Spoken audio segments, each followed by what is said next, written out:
Okay. Assalamualaikum warahmatullahi wabarakatuh. Alhamdulillah, ini dapat live daripada bilik di KPJ Penang. Okay. Hari ini untuk makluman, saya berada untuk hari yang keempat. Sejak dimasukkan ke sini. Terima kasih kepada semua yang mendoakan. Okay.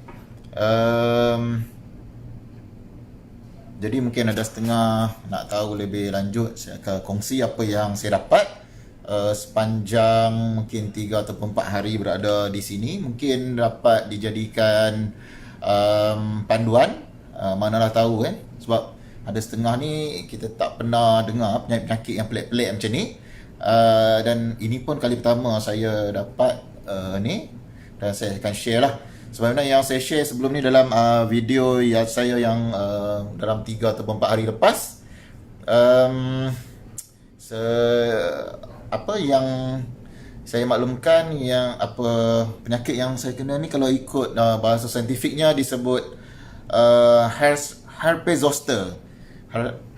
Herpes zoster, ataupun yang nama lain disebut sebagai shingles. Apakah penyakit herpes zoster ni? Dia adalah viral infection, iaitu virus yang disebabkan oleh reactivation of varicella zoster. Okey. Dan virus ni macam mana dia hadir? Virus ni kalau ikut tu dipanggil macam dua beradik dengan dipanggil apa, demam campak ataupun chickenpox.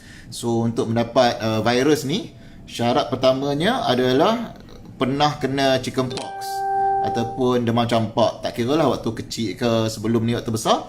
So siapa yang dah pernah kena demam campak tu ada potensi lah untuk nak dapat virus herpes zoster ataupun shingles ni.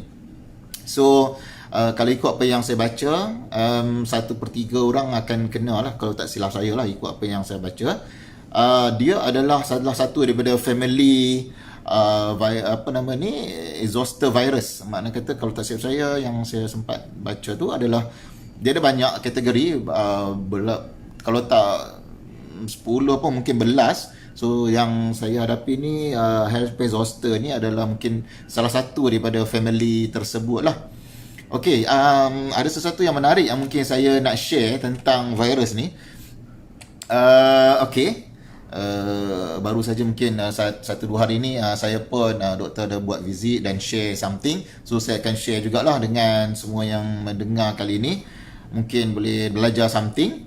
Okay, actually siapa yang terkena virus ni, dia akan jadi sangat gatal di tempat yang kena tu lah.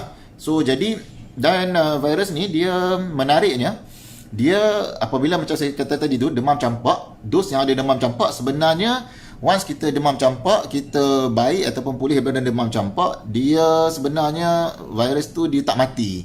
Itulah disebut virus. Dia tak mati. So apa dia jadi? Lepas kita dah baik daripada demam campak, maka dia akan virus varicella zoster ni, dia akan stay di dalam badan, ataupun di dalam badan lah, mungkin dalam saluran darah whatsoever. So dia akan stay dormant, dia panggil dormant, dan dia macam tidur lah, virus tu tidur. Akan tiba satu masa virus ni akan dihidupkan, dia jadi kuat. Masa mana virus tu akan jadi kuat? Okay, itu yang menarik tu. Jadi dia akan mudah menyerang, dia akan ambil peluang ketika mana antibody kita lemah. Jadi apabila badan lemah, maka virus ni ambil peluang untuk dia bangun ataupun dia bangkit daripada dormant tu dia reactivatekan balik diri dia. Maka itulah macam mana dapatnya virus ni. Dan apabila mula-mula dia serang tu, dia akan jadi macam ruam-ruam saja. In fact, waktu saya mula-mula kena tu, saya rasa macam just macam ruam biasa. So gatal-gatal ruam kita pun ambil ubat biasa. Tapi selepas beberapa hari dia akan jadi lebih pedih, lebih sakit. Dan kalau siapa yang jadi ruam yang mungkin 3 ke 5 hari dan mula timbul biji, maka lebih elok untuk cepat-cepat pergi cek di klinik ataupun hospital supaya dia tak menjadi lebih teruk. Sebab virus ni, sebab nama dia virus, dia bukan bakteria, dan dia actually kita susah nak kalau lambat dia akan cepat merebak. Itu yang kena faham tentang virus ni. Macam saya dah masuk hari ke-5 ataupun ke-6 dan saya pun dah rasa macam sakit dan pedih. Pedih tu macam dihiris-hiris lah dia punya perasaan itu. So ruam yang bukan ruam yang biasa, itu maksud dia. So jadi apabila dah disahkan dapat virus ni, maka biasanya kita akan diberikan ubat lah. Berikan ubat, satunya ubat sapu dan yang keduanya ubat untuk makan lah. Cuma yang challenge ni kat sini adalah disebabkan dia virus, so kita akan diberi, doktor biasanya akan prescribe antiviral. Sekarang ni macam kita famous ni, kalau contoh-contoh virus yang ada sekarang ni, kalau kita tahu macam macam yang terkini adalah macam dipanggil tu yang COVID-19, itu virus, tapi virus yang tak ada lagi antiviral kan.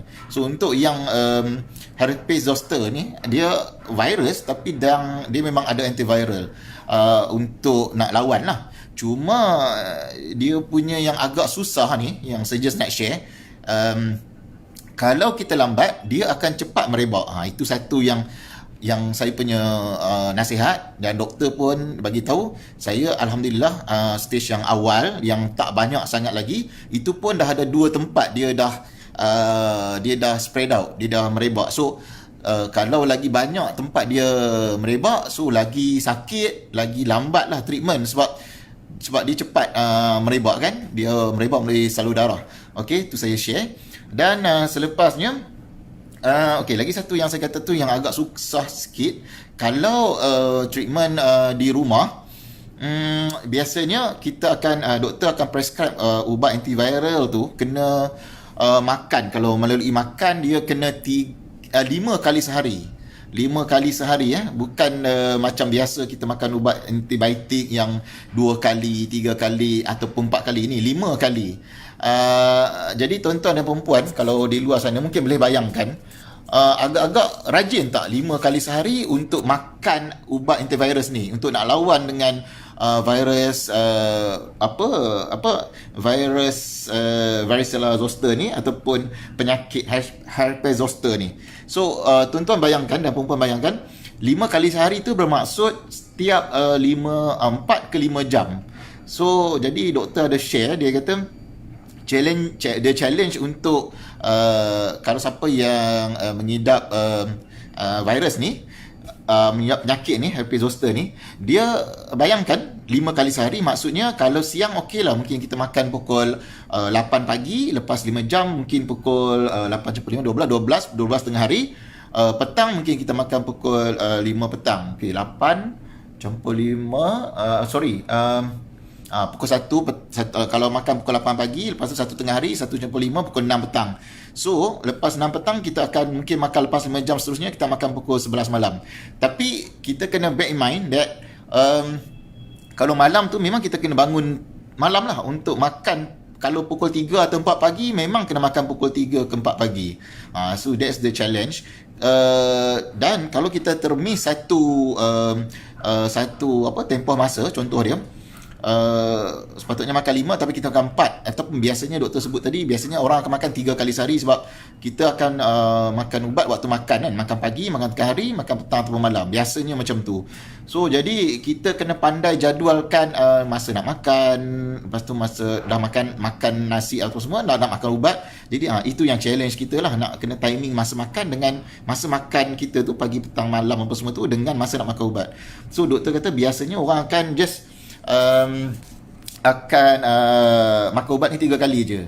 paling kuat pun 4 kali, sebab satu tu mesti akan miss. So kalau termiss satu slot untuk makan ubat tu, dia dah seolah-olah kita dah miss 5 jam sebenarnya. Dan tempoh 5 jam tu adalah tempoh yang cukup lama dan cukup berkesan untuk virus ni replicate ataupun membiak-biak dengan cepat. Jadi apa? Sepatutnya 5 jam atau 4 ke 5 jam kena makan ubat, makan antiviral makan-makan, tapi kita miss. So dalam tempoh yang miss tu memang virus ni dia akan replicate atau membiak dengan cepat. Itu yang saya nak share lah. So berbanding kalau berada di warded di hospital, jadi dia akan bagi melalui IV ataupun apa, saya tak ingat IV ni, line ni lah. Saya tunjuk ni. Okey. So nampak ini yang masuk melalui drip air. Ni bekas ubat yang diberikan. Okey. So lining ni masuk melalui macam masuk melalui tangan ni kan. Ini dipanggil IV. So kalau masuk melalui IV ni, dia tak sekerap sehingga 5 kali lah. Dia sekadar 3 kali sahaja. So jadi kita dapat kurangkan risiko untuk kita lupa ataupun kita nak disiplinkan diri untuk terus makan ubat. Okey. So jadi saya dah share tadi. Lagi satu dia challenge dia adalah dia sewaktu dia blister tu, waktu dia mula-mula keluar stage awal tu, dia akan cepat merebak. Ni saya nak share lagi satu untuk orang yang terkena herpes zoster ni. Dia akan cepat merebak. Cuma kalau dia merebak kepada orang yang belum pernah kena demam campak, maka orang tu, individu tu akan kena demam campak. Contoh kalau kita, macam saya, saya ada kena ni herpes zoster ni. Lepas tu kalau saya berada di rumah, tiba-tiba waktu stage tu virus ni masih lagi aktif dan juga dia punya tu. So kalaulah waktu tu saya mungkin terpegang anak, isteri apa semua, dan bayangkan kalau anak saya masih belum pernah kena demam campak, maka dengan senangnya, dengan mudahnya saya akan pindahkan herpes zoster ni, sebab herpes zoster ni seolah-olah abang kepada demam campak. So syarat nak dapat herpes zoster ni, dia pernah kena demam campak dulu, baru akan dapat herpes zoster ni. So kalau orang yang dah pernah kena demam campak, maka dia tidak akan kena virus ni lah. Sebab virus ni hanya diaktifkan, reactivate balik. Virus yang ada dalam diri kita akan aktifkan kalau immune system kita rendah. Itu dia punya yang menariknya lah. So jadi dia challenge kalau untuk treatment di rumah adalah untuk kita nak kena make sure yang kita kena betul-betul jaga diri, quarantine diri, supaya dia tidak mudah untuk jangkitkan orang lain yang tak pernah kena demam campak and whatsoever. So jadi itu sedikit tentang virus ini. Dan saya dipahamkan treatment ni melihat kepada antibody badan seseorang lah. Kalau ikut apa yang saya baca, biasanya untuk melawan virus ni orang tu akan kena demam lah. Demam, sakit kepala semua, sebab yelah body akan lawan virus ni. Tapi buat masa ni alhamdulillah saya belum demam, alhamdulillah, walaupun dah masuk hari keempat. Tapi just badan rasa kurang sihat, tak fit sikit. Dan mungkin mula-mula nak sesemua tak sesemua, lepas tu sakit tekak semua. Tapi alhamdulillah lah tak demam. Jadi at least body ni kuat lah untuk nak lawan virus tu. Okay. Jadi alhamdulillah. Jadi insyaAllah, alhamdulillah, terima kasih kepada doa semua, dan ada yang bertanya khabar apa semua. Jadi itu saya sangat hargai. Dan semoga macam saya bagi tahu lah, benda ni dia macam kita tak jangka. So kalau antara punca-punca lain adalah macam stres, ataupun kita fikir banyak, psikologi apa semua, the time ataupun masa antibody kita slow ataupun kurang, immune system kita kuat, maka virus ni akan cepat dan mudah untuk menyerang. So tips saya untuk jika ada ruam-ruam yang kalau dah terasa tu makin sampai dah makan dah sapu ubat ataupun makan ubat dah berapa hari masih lagi tak sembuh, Jadi saya cadangkan untuk jumpa saja doktor di klinik ataupun hospital supaya kalaulah terkena virus herpes zoster ni, dia bukan stage yang dah macam lewat lah. Sebab kadang-kadang kita susah nak bezakan ruam biasa dengan herpes zoster ni. Itu. So kalau dah terlewat tu, dia macam lambat dan sakitnya tu memang kalau ikut doktor sebut tu, dia macam ibarat macam panas lah, macam mana, macam dia kita bakar something kat badan macam tu, ataupun seolah-olah badan kita dihiris-hiris, dia punya pedih dia tu. So bayangkan tuan-tuan dan perempuan, memang nak tidur tu rasa puas juga nak tidur tu sebab kesakitan tu. So biasanya doktor akan di samping bagi antiviral, bagi ubat sapu juga, cuma dia just nak kurangkan rasa pedih dan gatal dan sakit, tapi still akan ada. Jadi kepada yang masih belum kena herpes zoster ni, mungkin saya akan semoga, yalah, kita doakan semoga tak kena. Tapi biasanya lagi satu saya nak share, kepada yang kena tapi pada peringkat umur yang lewat, maka dia punya kesan lagi teruk. Dan dia disebabkan dia melibatkan urat saraf apa semua, jadi dia, kalau ikut pembacaan saya, dia agak serius sebab dia boleh memberikan kesan sampingan, iaitu mungkin skin kita, kulit kita tu akan ada infection lain, secondary infection, ataupun kalau lambat tu mungkin dia akan bagi kesan kepada paru-paru, pneumonia. Kalau ada setengah, kalau kena di bahagian leher muka ni, kalau kena di telinga, dia akan menyebabkan masalah pendengaran. Kalau berdekatan dengan area mata, dia boleh menyebabkan mungkin penglihatan kabur, ataupun mungkin tak dapat tengok lah. Itu dia punya seriusnya lah virus ni. So dia, sebab dia melibatkan urat saraf. In fact, kalau dos yang dah pernah kena ni, kalau kuat dia punya virus itu, mungkin tempat yang kena tu mungkin dah tak berapa sensitif lah dengan ni, sebab mungkin urat saraf kita dah pun tak seaktif dulu lah. Jadi tu antara kesan yang untuk virus ni lah. Jadi lagi satu tip yang saya baca, untuk yang berumur 50 ke 60 tahun, disyorkan untuk ambil suntikan antiviral ni. Dia panggil macam vaksin lah. Sebab risiko pada umur 50 ke 60 ni sangat tinggi, dan once dah kena, dan biasanya kalau orang umur 50 ke 60 dalam keadaan dah berumur, biasanya mungkin ada darah tinggi, kencing manis, penyakit lain. Maka kalau kena virus ni, dia punya complication itu lagi teruk. So apa yang saya baca, alhamdulillah saya baru dalam 41 tahun, jadi mungkin tak perlulah ambil antivirus ni.